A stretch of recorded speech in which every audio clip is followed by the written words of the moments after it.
I think that's the first lesson, is to forget about trying to do everything what from everyone else says and just start doing the way that you're right, because you might find some genius in the way that pops up for you. The second thing that I had to unlearn that I don't use the financial spreadsheet as the decision maker.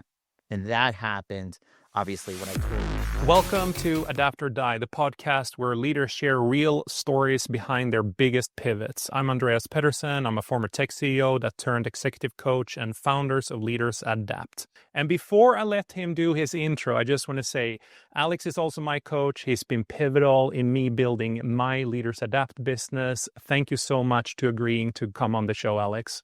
Matt, it's an honor, Andreas, and especially for anybody I know that's listening to this podcast, like, this is my world. I feel like we all live in very different paradigms. And I know, Andreas, you and I have had such deep conversations about the type of leaders that we want to see gravitate towards a higher level of impact and difference making as we move into this next generation. And I think it's such a pivotal time that I'm just honored to be on this podcast and ready to get this rolling. And obviously, both of us making a bigger difference as we move forward over the next decade. And for the listeners, this is going to be a challenge for me and Alex not to go off on a bunch of pivots. So I'm going to jump straight into the first question. You said that 99% of the business models crush true leaders. Can you take us through the moment where you realized that the traditional path wasn't built for people like me, you, others? For most of us, we start usually with our own experiences. And we usually ask the question, is it just me that's having this experience? And then you go out and it's like a hypothesis. You either prove it or you don't prove it. And what I found over the years is that that's actually the case. So after I left my very successful career as a college swim coach, age 22, became a head coach of an all-women's college. I hadn't had a winning season in 2 decades and building an incredible career. I had this internal drive to be an entrepreneur. I've seen it in my family. I've seen it myself. I also, full transparency, saw swim coaches aren't exactly paid the same as football coaches in the U.S. So I said, I'd rather have a little bit of a different balance in terms of my life from a financial perspective and lifestyle perspective. So I went down this entrepreneur path without any idea, other than the fact is I'm going to invest in myself. And as you put out in the intro, over several years, first year I made $5,000, invested hundreds of thousands of dollars in marketing and sales and leadership and this program and that training and that course and this mastermind. And everything felt like it was the same. It was all about systems, processes, building out funnels, doing the internet marketing thing, do these 3 videos. It was very much based on how you do these things analytically. And 3 years in, I was still struggling. And this might sound like I'm too overconfident, but I am not an unsuccessful guy. I have always been somebody, when I go for something, good things happen. And so I was really, quite frankly, pissed off. So one day I just said to myself, you know what? F it. I am just going to do business the way I think it should be done. I don't know if it's right. I don't know if it's wrong. I'm just going to do it the way I think that's right. And 6 months later, I was cracking 6 figures in this business. And obviously, that's the great story. But as I look back today, there are just components of how I led the company that were very different than what I was taught. And I feel like that's for many people. So this idea of identity and who we are, it comes down to talent. It comes down to what we were truly born with. As much as I want to be the greatest basketball player in the world, I am a 5'9" guy who can barely crack 20 inches when he jumps. So at the end of the day, it doesn't matter how hard I work. I can't be the best basketball player. And it's the same thing in business. But the beautiful thing for leaders is that when you understand what your actual talents are, the most incredible thing we can do in business is build the business around the leaders. And it doesn't happen enough. We are talked about AI. We're talked about systems, processes, doing it this way, copy this person there. And nobody is literally looking at the leader and going, wait a second, you're great at these 5 things. What if we just build the business around that, the team around that, the systems around that, the processes around that, and it looks dramatically different. In fact, the great influencers tell you it's the wrong way to do business because it doesn't look like most businesses, but it works for him. It works for her. That's my theory. And that's what I've proven time and time again And that's what my main mission is as we move forward. I love it. And I'm a student of this, right? So when you and I started working together, I was amazed that you actually adapted it straight into who I was. It wasn't, here is a cookie cutter, here is the pre-baked everything, just go do this. Instead, you took the time, you sat down with me, and we looked at what is my background, what are my strengths, where am I successful, what do I like to do, what I don't like to do, and we tailored a plan around that. And I think I mean, I looked at several other people who do the same and or offer something that looks on the outside something similar to what you're doing, and it's just all cookie cutters, and you don't get access to the person that actually helps you. So I think that has been, for anyone who listens to this and they're interested in growing their advisory, coaching business, whatever it is, if you are a true strong leader, Alex will make sure to catalyst that within you, not just give you a cookie cutter community and go figure it out yourself. With that said, I still want to hear, what was the hardest part? Like, you made 5,000 the first year, you invested 200K. I know you have a family. How did the family react? How did your wife react when you made this decision? And what happened with that stability you had in your life prior to making this shift? And tell me a little bit about the thought process and the situations you went through there. In the US, when you go in investments, right, they ask you this question like, are you risk averse? Are you more likely, more conservative, right? So they ask you about these different investments. And what I find is interesting about that question is that you can ask me, Alex, would you go off a cliff and skydive? I'd be like, I'm not really feeling comfortable with it. But when it comes to business or money or those sorts of things, I've been very blessed and fortunate to have an incredible wife and incredible family that just, at the end of the day, we go, it's money. That's it. And that's something that I think for a lot of leaders, we forget because there's so much of the business conversation that is about, you know what? You got to think about your ROI. You got to think about your numbers. Everyone's got to fit a budget. And don't be wrong, I understand the importance of financial stability. I understand the importance of financially working and making smart decisions. But I also understand, and I think for most of us leaders that understand this, is that when you understand the difference that you can make on the person across from you, the money becomes a byproduct of what you actually put out in the marketplace or what you do for your community, however you describe it. So during that time, I've had some shitty moments, Andreas.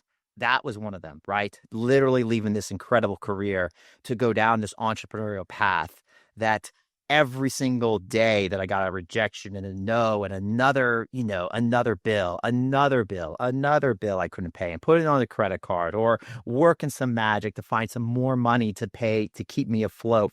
People are like, go back to swim coaching. You're good at it. Why don't you go back to this? You're good at it. So to get over that hump was one problem. And thankfully I was able to make it, and obviously took some time to get away from the debt. So sometimes there's just a part that it sucks. It sucks to let the people that you love, like you're feeling like you're letting them down. But what I think most people that actually really love you and care about you is they just don't want to see you hurt. And that to me is the hard part of this entrepreneurial journey, is that it's not about people wanting to see you fail. It's about the people that care the most about you not wanting to see you hurt anymore. And how much can you take it as you go through it? The other moment that you haven't shared, I don't know if you even know this there, but after even that, there was a company, it was a big marketing agency I started, and we were growing like fireworks. Like we were becoming probably one of the fastest marketing agencies in the country. CEO, truthfully, my ego was like, this is great, this is awesome, which did not give me a chance to see something that was really important to me today that I know that I was missing back then. And that is that as much as we want to build an incredibly impactful business in terms of monetary, in terms of community, in terms of our clientele, we forget that impact for us is who we're working with on a day-to-day basis. And I realized at that point that I was working with people that were not aligned with the same values, were not aligned with the same missions, were not aligned with the same visions. And I realized at the end of the day, during that time when a lot of things that were not going well, that were way more traumatizing to me from an emotional and mental perspective, as opposed to a monetary perspective, and how I was showing up as a husband to my wife, how I was showing up as a son to my parents, how I was showing up as a brother to my sister and my brother. I saw the worst of me come out.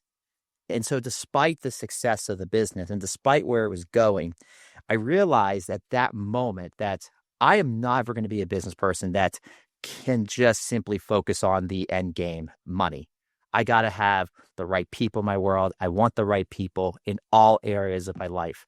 And so it was a decision where I let go an incredibly successful company, took pennies on the dollar to get my buyout from it, and obviously start what I'm doing today, which is Born a Lead. And that was way harder because when I tell people it was way harder to leave that company, it was because I could feel for the first time the trauma of how being in business with the wrong people can really bring out the parts of you that you never wanted to see, the parts of you that hurt. And so even thinking about it and talking about it now, it's not because I just want to be vulnerable. It's because I hope somebody here is listening that if you're in a situation in your business right now where the money may be great, everything may be great, but you feel like crap and it's miserable. Like, what are we doing? It was the same thing for me. It's like, if you want it, great. But I know for me, I got to be around the Andreases of the world. I got to be around good people. And that's kind of why I started Born to Lead with just one simple thought is I just wanted to be around good people. That's all I cared about. It's so incredibly important that you're truly dating the people you're going to go into business with prior to actually inking any operating agreement or agreeing to do anything. Most people, they are in a honeymoon phase, right? They see the opportunity. They just want to go for it. But what ends up happening is they get to know the true person when shit hits the fan, or you just get overwhelmed. Like, it can be positive growth as well. I just want to share with you, Alex. I don't think I shared this one with you. There is a model out there that talks about your level of spiritual awareness, and basically also the awareness of yourself. That model have been really good for me to understand who I partner with, because what I realize is that if someone is too far off on those levels compared to where you're at, it's naturally not going to work under stressful situations. What's up? What's it called? It's written by a guy called Hawkins. Sorry, I'm blanking on it. Here, I have it on my phone because I opened it up just the other day and shared it with someone. But what I have done, and I'll share this maybe on my website afterwards. Oh, it was written by David R. Hawkins. It's called Map of Consciousness. It's really good to calibrate who you partner with. But what I was going to say is I actually took that model and I redid it for leadership to help people exactly in your situation when they partner up with the wrong people. Hmm. I actually think that's a big part. You probably know this better than anyone, Andreas, is that as much as we think about all the different things in business, I think it's people. I think a lot of that work is like some of the most powerful work anybody can do. And I know that's some of the work that you're doing for your clientele and who you work with. But it's amazing how just the people problems are so misunderstood in the context of how we want to make our impact in business. So I think that's great. Map of consciousness. Yeah. Now that you scaled up your business, you closed down the marketing agency, and you today have a successful business helping other business coaches, leaders scale their businesses. What's the number one thing you had to unlearn from your old mindset in order for you to be successful and where you're at today? Yeah, I'm gonna say two. I'm cheating. I'm gonna cheat. Go for it. So I got two. The first thing I actually had to unlearn was that as much as we read a lot of business books, I get it. We all want to be readers, readers or leaders or leaders or readers, whatever the quote is there. I actually found one of the first things that's really important is to actually just trust yourself and go very far before you start to, quite frankly, read other sources. What I think happens for a lot of time is that when you outsource your opinions too early, then you don't have an opinion. And as leaders, there's a part where we have to understand that when we are creating something new, any company, and by the way, that product, that service could already be out there, you're still creating something out of thin air. And I think that's quite frankly one of the coolest things we can do on this planet is the idea of creating something and putting something of value into the marketplace. But when we outsource that too early, When we give it to somebody else to tell us what to do, before we even simply just trust it ourselves, I think you lose two things. I think number one, you start to lose the fact of like, hey, I am not actually looking at what I'm really great at, which obviously is part of the core aspects of what we do. And that's why I think I struggled for the first 3 years. And the second thing I think we learn is that you forget to trust yourself. For as much as we want to, we need help. Like, shout out to Kat, your producer. She was awesome this morning. We need help, but we don't know what to ask for if we don't go deep into what we need to be doing inside the business. So I think that's the first lesson, is to forget about trying to do everything what from everyone else says and just start doing the way that you're right, because you might find some genius in the way that pops up for you. The second thing I had to unlearn, that I don't use the financial spreadsheet as the decision maker. And that happened, obviously, when I told everybody, back in 2018. Everyone's going to laugh at this, but since I've started running Born to Lead, it's been probably one of my most successful companies. But I have probably looked very little at the financial sheet when it comes to making decisions. Probably one time, like one time. And that sounds insane in the context of business. But instead, I actually really look at three things. And obviously, these are things I teach, but I found that it helps me kind of start thinking a little bit differently about how our company and what my world needs to look at. So the first thing is just I look at personal records. Former swim coach, former athlete, makes sense. What is the numbers that are important to us that we want to get better at? Obviously, testimonials, clients staying on, the things that actually matter for us. Those are all we're measuring at. We're not looking at competition. We're not looking at, whatever somebody else is doing. We're just saying, how do we get better? Just like the gym behind me. How do I lift more the next day, the next week? Same thing. The second thing is simply the paradigm. I just want to look at the mindset of myself, my team, this person, that person, my client. And so instead of me kind of saying like, oh, is my client having the best, success ever? Or is my team member getting more sales? Or is this operator getting more done? I think if you do more check-ins with them, how are you? How are you feeling? How's it going? Right? It's amazing how there's more sustainability and longevity in just simply asking how they're doing and what do they need to do for themselves. Because I think the healthier the person is, the happier they are. And obviously, I think long-term more success, because we all know success goes up and down. If you're just measuring it based on the numbers, you're going to lose the point of what we're all trying to do with our business, which is to build a lifestyle for ourselves and for the people that are supporting our dreams as well. I And then love the it. third thing, is priorities. We all hear this word, but it's the same question. What's the priority? Oh, I got 15 things. No, what's the priority? Oh, well, I got these 5. What's the priority? And there's so many books that do great jobs. But if I can't get somebody to really understand what the most important decision they have to make that day, what is the thing they've got to work on that day, it doesn't matter. It just does not matter. You only have so many hours in the day. You only have so many things you can do. You can't run a perfect business, but you can absolutely do a better job in your business. Those are the things I find that's changed a lot for me. I love it. And I would argue that if anyone listens to this and you come from a W-2 corporate world and you're now going off on your own, pay attention, because what you tend to do is you overanalyze numbers. You don't look at the individual. It's all results. And you build silos instead of what you're talking about, Alex, is growing people, because growing people create growing organizations. The opposite is also true. Yeah. And what you're doing is you're looking at it holistically and long term. And like you said, you care about the individual. How are you truly doing? And Yeah. not just management by numbers. I see so many poor leaders with corporate mindset that keep saying, where's my scorecard? Where's my KPIs? Where's this? Where's that? Like, no, you're missing the point. If you're going to go off and start your own company, get followers, get people who want to work with you. Don't command and control.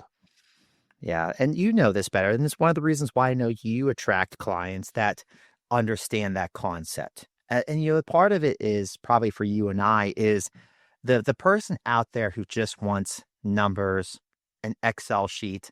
They want that. Hey, this is I'm not the guy. I've got them. here it is. Here's all the stuff. But it's like, it's kind of like one of those things where I'm like, I'll give you all of that for free. You would give them all that for free. Here is my system. Here is my spreadsheets. Here is all the things. But I tell everybody every single time, and you probably feel the same way, is that if you don't go to a different level of depth of all in on who you need to be versus I just want to see the surface level and feel good about myself, like business doesn't transform that way, especially for most people. I think it's like 85% are selling service-based businesses. Even with the growth of AI, it's still a people to people, a community to community. It is a game of simply being great with people. And I'm telling you, people will feel you differently. And you know that too as well, Andreas. When they meet you, they react, they respond, they feel different. And that's who you're trying to be. And it does not happen in spreadsheets. I'm with you. I'm with you. I I wish most of our listeners truly understand that. And I'm going to underline it again.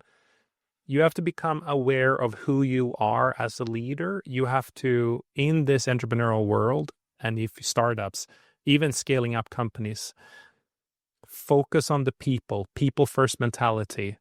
You're not there just to be the corporate whip. Okay. Tell me a little bit about so you now, like we talked about, you have a successful company. You have 3 very clear things here of how to drive your business. What is sort of the core values, the leadership philosophy that you have within Born to Lead? And do you see it changing as you're progressing? And what is that obstacle that might have to force you to pivot in the future? Yeah. I, I wish I could remember who said this. I was doing an interview on my Instagram, and I was talking to a guy who he does some coaching, and he said something that's really stuck with me a lot. And he says that business is just a vehicle of the personal transformation we're going through. Wow, that's strong. And it's such and honestly, I will send this to Andreas when I get his name, give him a shout out, because I think that's important in our world where it's like give credit where credit is due. So I don't want to take credit for that. What I did find though for me was that I used to believe at some core level, and maybe this is another change, that, business just is simply there is a steady set of values. There's a steady set of core values. There's this mission. And we find this like longevity as a beautiful thing, right? Like the same thing again and again as wow. It's like the 70-year marriage. Somebody stayed married for 70 years. Oh, that's amazing, right? Because of the length. But if we found out that 70 years of marriage was the worst marriage that those two people ever, they just stuck to it, we're not going to celebrate that. And it's the same thing in companies, is that if you are in a company that you've changed, where you want to go, what you are looking for, and you feel like the values and mission are kind of keeping you boxed in from feeling like your best self, like, what are we doing?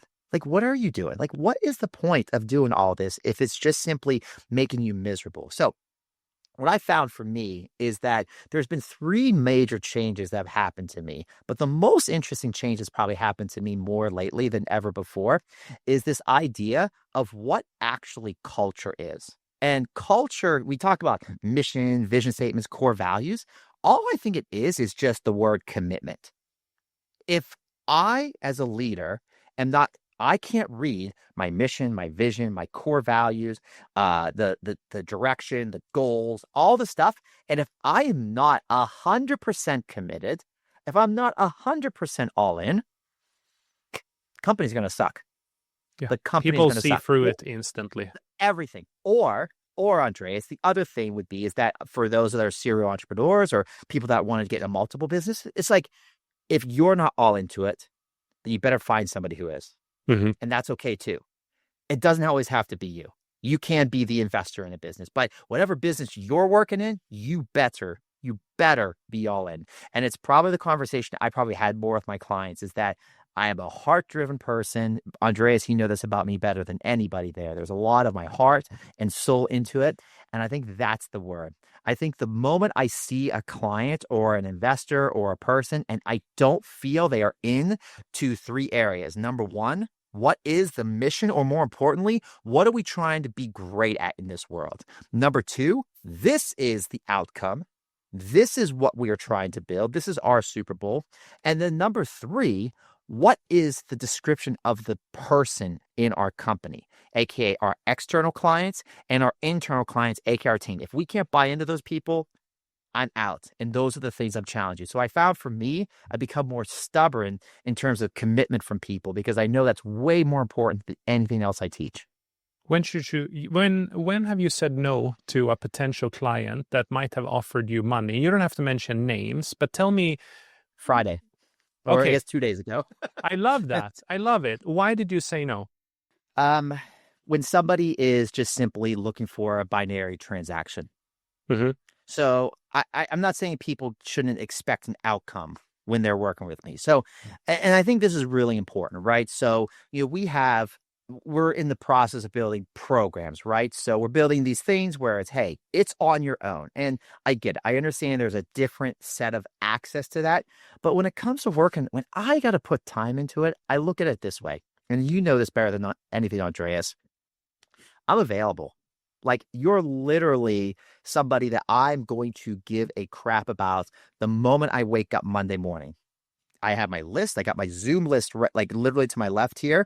It's like of all the people I work with one-on-one, and all my coaches have that, right? You go through your list and you say, hey, where are they there? And if I look at your name and I'm just going to feel this ick, if I'm going to feel this just friction, I can't bring you into my world. So when I was talking to the person, great guy, great business, love what he's doing there. But for me, at the end of the day, the problem is that he was looking at growing it to get out of this. And the business he had that day was all about how he wanted to be closer to his clients. It was talking out two sides of his mouth. It was, I want to be more, I want to be a better leader, but I also want to just get out of the business. It's like, okay, I don't think I'm the guy for you. I don't think I'm the right person because I think the moment you're thinking about getting out of the business is the moment you're already out of the business. Oh, And so I just told you're him that. out 2 weeks ago. Exactly. So I said, I think what you need is that if you said to me, hey, let's figure out how to exit this business, do something else, that's great. But that's not what you're telling me. And if you want to do that, and you said, no, that's not what I want to do. I want to work on this business and get out. I'm like, okay, you need to go find somebody else. So I need that all in attitude from people. Like that's the only way I'm working with them. I wish so many people could understand, and hopefully the listeners will hear this. It's not what you say yes to, it's what you say no to. Life is long if you know how to use it. You know how to use it, Alex. And I sadly meet so many desperate entrepreneurs who takes on the wrong people or wrong company leaders. It can be anywhere, basically. They just take it on because they can. They see the dollar sign in front of them and they don't understand the negative tax and the implication it has on them. Would you rather work with a fake or a transactional person? Oh man, that's a great question. Uh, I'll probably just share with you, right? When you and I first met, right? When we sat down and spoke, right? The one thing that I'm sure all of you can tell when you meet Andreas, this is a guy who is confident. He is sure of himself, right? He will just say it like it is.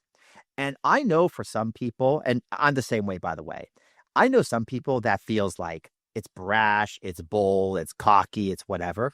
But the one thing that Andreas that was real for you is you were saying something that you knew was true.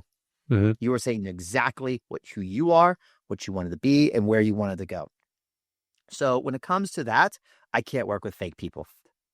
If you ask me the question, fake to me is a very hard thing to overcome when you're working with somebody because there's no foundation. I can work with somebody who has a foundation on anything there. And if it's simply just transactional, there is that definitely a different level of access, right? Hey, if it's transactional, is what it is. Here's my line. Great.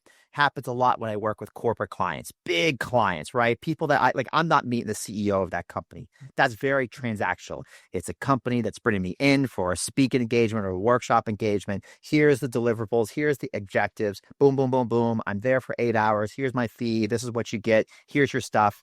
Goodbye. So I do think for most people that ultimately at the end of the day is that you do have to decide what the core of your business is. And I know for me, a 90% transactional business is not something I want my time to be spent on. It's where I want my investment to be spent on.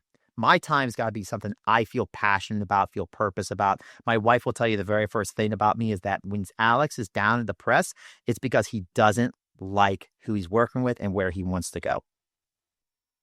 Boom. Follow-up question. You Uh-huh. finish work by 5 p.m. today. How do you define having a successful day? And how did you use to define it? Yeah, it goes actually. The funny question I always ask people is like, are you calling your day successful because of the outcome or about what you did? That to me is the biggest difference. I get it. We have you'll appreciate this. I have a client in our world. His name's Kyle, and Andreas, you'd love Kyle. Kyle, he's a younger guy in his mid-20s. He's great in sales. He wants to build his business. He's got all these different hobbies.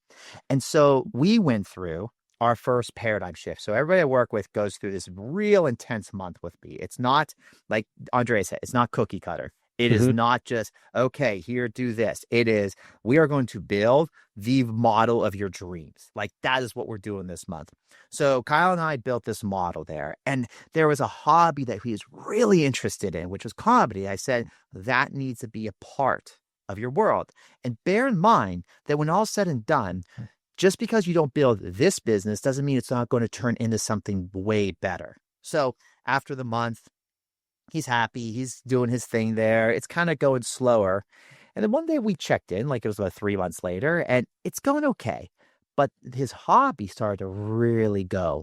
It started to really pick up. He started to get more engagements and more money and people asking him for to do that.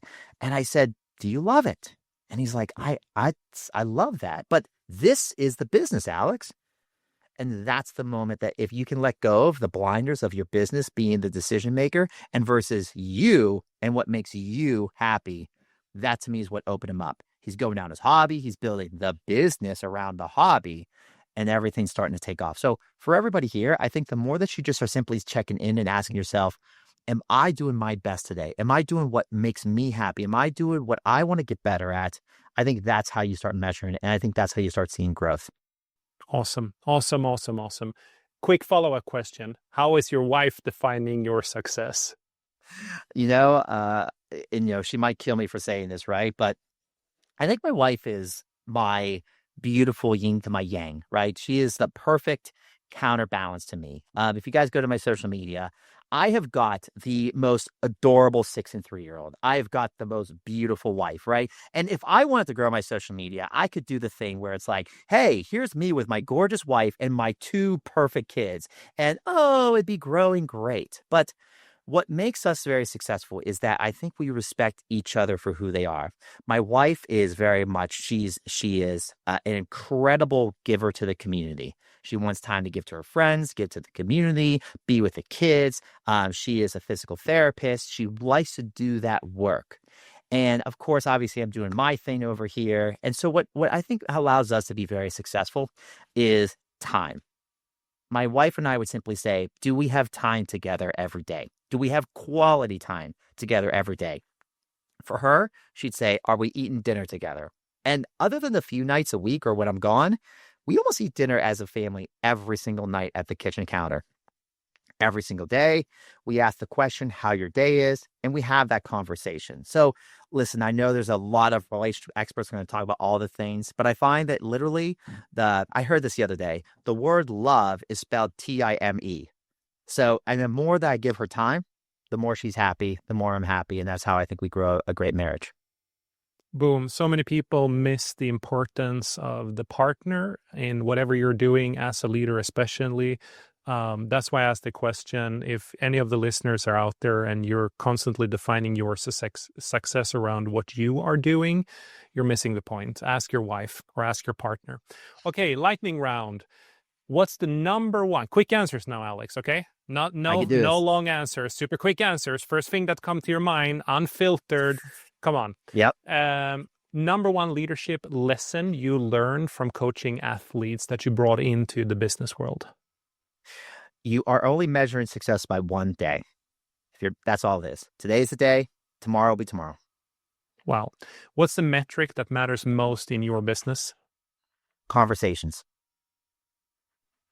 Short and sweet. Got it. Biggest myth about growing online? Ooh, that there's a different way to grow a business online that versus rather growing it offline. One decision that changed everything.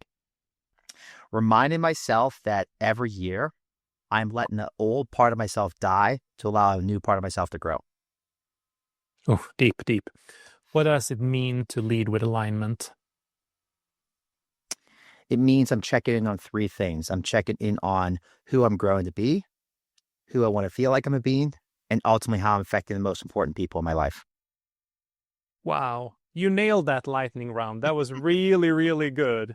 I love it. I Alex, was hard. You know me. I was hard. I I know for know us.